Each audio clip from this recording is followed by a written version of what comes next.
So this is interesting. I don't know about this yet, so I'm going to be looking into this more in the future. But we're going to do a read along here, and we're going to talk about this.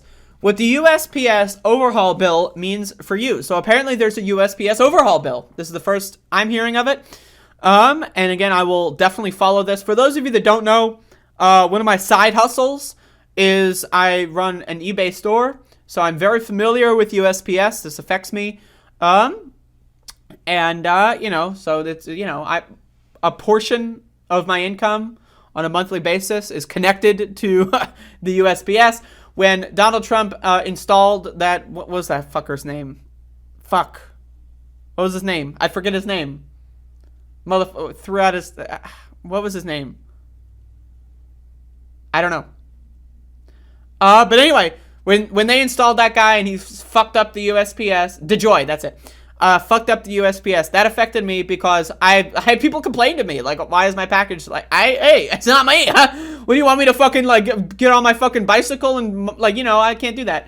The fact that Joe Biden still hasn't gotten rid of him is a testament to the lack of any possible awareness for actual living, like, people that operate in this society or caring at all about anything. The fact that DeJoy is still in there, what the fuck? Right, but anyway, so apparently there's a USPS overhaul bill. Now, again, the real question is, does this mean anything? Will it get past the filibuster? Let's find out. A sweeping bill that would overhaul the U.S. Postal Service's finances and allow the agency to modernize its service is riding a wave of rare bipartisan support. That does not seem to be a good thing, in my estimation. If Republicans are doing something to change the USPS, it's probably not a good thing. That's my instinctual gut reaction, but let's continue. After clearing the House 342 to 92 last week, the legislation is headed to the Senate, where Majority Leader Chuck has vowed to push for a vote this week. Okay. House Oversight and Reform Chair Carolyn Maloney, a New York Democrat who sponsored the legislation in the House, said in a statement, historic bipartisan vote brings us one step closer to... Okay, what exactly is in the bill? What's in the bill? The Postal Service Reform Act would require retired postal employees to enroll in Medicare when eligible, while dropping a previous mandate that forced the agency to cover its healthcare costs years in advance. That's good. For those of you that don't know, the USPS, for whatever reason, has to pay like all of these pensions and all these services for the workers after retirement. They have to pay them all in advance for whatever reason. This was done under the Bush administration as a way to destroy the USPS and promote private enterprise like FedEx and UPS and stuff like that. Those two measures would save the USPS nearly $50 billion over the next decade, according to House Oversight Committee. The legislation would also require the USPS to create an online dashboard with local and national delivery time data. That sounds good. Now, again, there's no specifics here, but that sounds good. Okay? Why are the USPS's finances so dire? Established in 1775, folks. Before the USPS is older than the U.S. Think about that. It is older than the country itself. Established in 1775 to promote the free exchange of ideas. By the way, like, the fact that this is in blue is hilarious. Like, what does that go to? Okay, that's a whole article. To promote the free exchange of ideas. I mean, if that's the case, Dave Rubin should be a huge fan of the USPS, but he's not for whatever reason. Across the colonies, the Postal Service is among the country's oldest governmental institutions. Again, it's not even the country's oldest government institution. It's older than the government. Yet it operates with few of the financial benefits of being a federal agency while still bearing many of the costs. Unlike other government agencies, the USPS generally does not receive taxpayer funding, and instead must rely on revenue from stamps and package deliveries to support itself. What?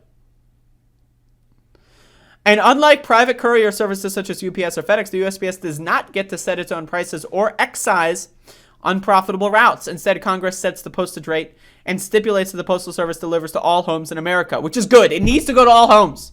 Again, that's one of the major problems with FedEx, UPS, and all that kind of stuff is sometimes they'll say, we don't really deliver to your house. You got to come pick it up at our store. What? Fuck that.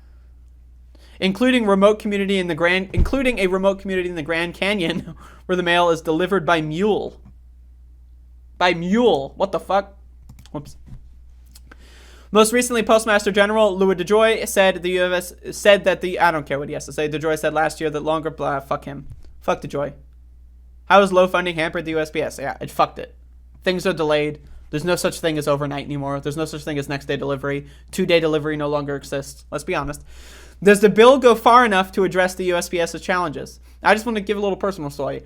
I had a very vital package that needed to be sent to me. 2-day shipping was paid for. It took 5 days to arrive. 2-day shipping was paid for. 2-day shipping was like money was spent on the idea that it would arrive in 2 days. It took 5 days to arrive. So just throwing that out there. What the fuck? Does the bill go far enough to address the USPS's challenges? Well, lawmakers from both parties have hailed the legislation as an important step for the USPS. Postal Service expert at the Lexington Institute told CNN it doesn't nearly go far enough. No bill ever goes far enough. That's what we need to understand here. But the bill is woefully insufficient because it does nothing to improve mail service, which is, again, one of the key factors here. It takes the pressure out of the Postal Service to better understand and reduce its costs, and it doesn't sufficiently empower the Postal Regulatory Commission, which right now is very small and has very tiny resources compared to the Postal Service. So again, that's one of the big things that we need to fix, is the actual mail service. Now again, fixing internal funding issues will lead to slightly better service outcomes, but we need explicitly better service. Think about it. What does this bill mean for mail-in ballots in future elections? Why do we even need an efficient USPS? Why do we even need an efficient, the fact that people even, because almost all Americans still rely on it at different times for important businesses, correspondence, anyone that wants to replace the USPS with anything else is a fuckwit. Ignore anything and everything that they've ever said on anything. Ignore it because they're garbage. Mail remains very important. Of course it's important. And then there's a lot of blank space here for some reason. What the fuck? Why is there so much blank fucking space? Look at the bar on the right. Look at this. See that bar? See the scroll bar? Look at this. Look at this. There's a lot of blank space here. What the hell is going on? But anyway, let's see. We need more, right? But any improvement to the USPS, considering the constitution of this government right now, with the filibuster and anything, I'll have to look more into this bill. Right, but anything is better than nothing. And now I know that phrase is problematic. I understand, but given the filibuster, given the way this government works at this current moment in time, assuming this bill doesn't have any secret bullshit, which it very well might if Republicans are supporting it in any capacity, it very well might have some bullshit in it. Assuming it doesn't, or the bullshit is minimal, or the good shit overweights the bullshit.